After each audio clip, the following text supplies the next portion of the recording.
దేవునికి మహిమ కలుగును గాక. మన రక్షకుడైన యేసుక్రీస్తు ఘనమైన నామములో మీ అందరికీ శుభవందనాలు తెలియజేస్తున్నాను. దేవుడు మహాకృపను బట్టి మరొక ఉదయకాలాన్ని మనకు ప్రసాదించి ఆయన సన్నిధిలో ఆయన వాగ్దానాన్ని ధ్యానించుకునే భాగ్యం ఇచ్చాడు. ఆయనకే కృతజ్ఞతాస్తుతులు చెల్లించుకుందాం. దేవుడు ఈ దినాన్ని మనకిచ్చిన వాగ్దానాన్ని ధ్యానించుకుందాం. యెషయా గ్రంథం 43వ అధ్యాయము 2వ వచనం క్రింద లైన్ మనం చూసినట్లయితే, నీవు అగ్ని మధ్యను నడిచినప్పుడు కాలిపోవు, జ్వాలలు నిన్ను కాల్చజాలవు. దేవాది దేవుడు, మనల్ని సృష్టించిన సృష్టికర్త, మనలను నిర్మించిన నిర్మాణకుడు, మనల్ని విమోచించిన దేవాది దేవుడు మన పక్షంగా ఉండి నీవు నా సొత్తు అని మనల్ని పేరు పెట్టి పిలుస్తున్నాడు. ఎంత గొప్ప వాగ్దానం అండి.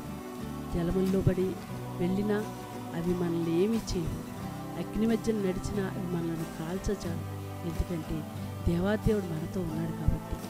అగ్ని లాంటి శ్రమలు మన మీదకి వస్తున్నప్పుడు ఈ లోకంలో మనం జీవనోపాధి చేస్తూ జీవనం కలిగి మనం జీవిస్తూ ఈ లోక సంబంధాలుగా మనం నడుచుకుంటున్న పరిస్థితుల్లో దేవుడు మనల్ని పేరు పెట్టి పిలిచి మనల్ని ప్రత్యేకపరుచుకుని ఆయన సన్నిధిలో మనలను జీవింపచేస్తున్నాడు. అయితే శ్రమలు లోకంలో ఉన్నటువంటి వారికి వస్తాయి, మనకి వస్తాయి. కానీ లోకంలో ఉన్నటువంటి వారు ఆ శ్రమను తట్టుకోలేక ఎంతో వారు వేసారిపోతూ ఉంటారు.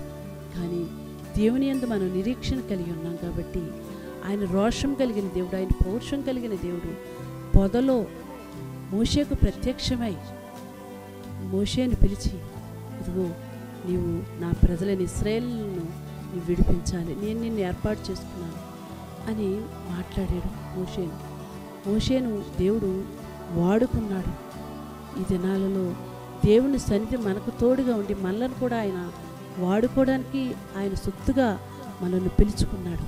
మనల్ని పిలుచుకుని నడిపించుకుంటున్న ఈ దినాలలో అనేక శ్రమలు మన మీదకి వచ్చినప్పటికీ కూడా అవేమీ మిమ్మల్ని ఏమీ చెయ్యవు అని ఆయన అభయమిస్తున్నాడు. ఎందుకంటే ఆనాడు షద్రకు, మేషకు, అబేద్నెగోలు కూడా భయంకరమైన శ్రమ వారి మీదకి వచ్చింది.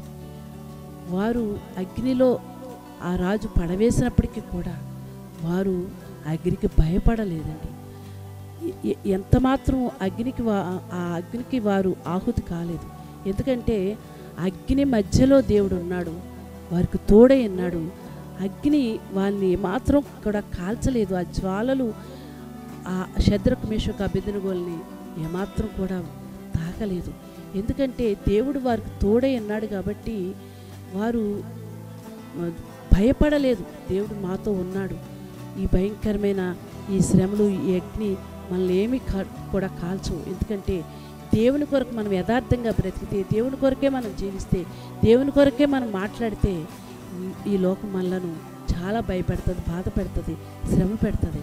అయినప్పటికీ కూడా లోకానికి, ఈ లోక ప్రజలకు, ఈ లోకమైన భయంకర శ్రమలకు, కష్టాలకు ఏమాత్రం కూడా భయపడకుండా దేవుని కొరకు మనం నిలబడితే, ఆనాడు షద్రకు, మేషకు, అబేద్నెగోల్ని తప్పించిన దేవుడు, రక్షించిన దేవుడు ఈ దినాల్లో మనల్ని కూడా తప్పించి రక్షించగల సమర్థుడైన దేవుడు.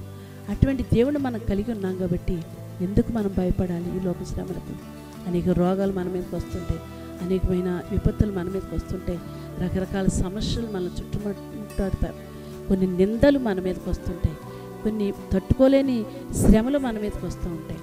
అయినప్పటికీ కూడా అగ్నిలో పడి వెళ్ళినప్పటికీ కూడా జ్వాలలు నిన్ను కాల్చు. ఎంత గొప్ప వాగ్దానం అండి. నిజంగా ఇటువంటి భయంకర శ్రమలు, భయంకరమైన దినాల్లో మనం ఉన్నప్పటికీ కూడా దేవుని ఆశ్రయించి ఉన్నాం. మనము దేవుని యందు మనం జీవిస్తున్నాం కాబట్టి మనం యథార్థమైన భక్తి కలిగి మనం దేవుని కొరకే మనం జీవించినట్లయితే ఎటువంటి భయంకర శ్రమలు మన మీదకి వచ్చినప్పటికీ కూడా అన్నిటినీ తప్పించగల దేవుడు మనకున్నాడు. ఇది నువ్వు ఏ శ్రమలో ఉన్నావో, ఏ భయంకర విపత్తులు నిన్ను వెంటాడుతున్నాయో, ఏ కష్టంలో ఉండి నువ్వు మొరపెడుతున్నావో, నువ్వేమాత్రం కూడా భయపడొద్దు. ఇదిగో నీవు నా సొత్తని దేవుడు పిలుస్తున్నాడు, నిన్ను ధైర్యపరుస్తున్నాడు. ఆ శ్రమ నుండి నిన్ను విడిపించడానికి ఆయన శక్తివంతుడైన దేవుడు, సర్వశక్తివంతుడైన దేవుడు. అటువంటి దేవుడు నీవు కలిగి ఉన్నావు కాబట్టి భయపడకుండా ఈ వాగ్దానాన్ని నమ్మి ధైర్యం తెచ్చుకుని ముందుకు కొనసాగు. ఇదిగో ప్రార్థన చేసుకుందాం. మహిమ కలిగిన దేవా, ఇదిగో అగ్ని లాంటి శ్రమలు మా మీదకి వచ్చినప్పటికీ కూడా జ్వాలలు మిమ్మల్ని కాల్చచాలవు. అగ్నిలో పడి వెళ్ళినప్పటికీ కూడా మిమ్మల్ని ఏమాత్రం కూడా మీకు హాని జరగదని ప్రభా వాగ్దానం చేస్తాను.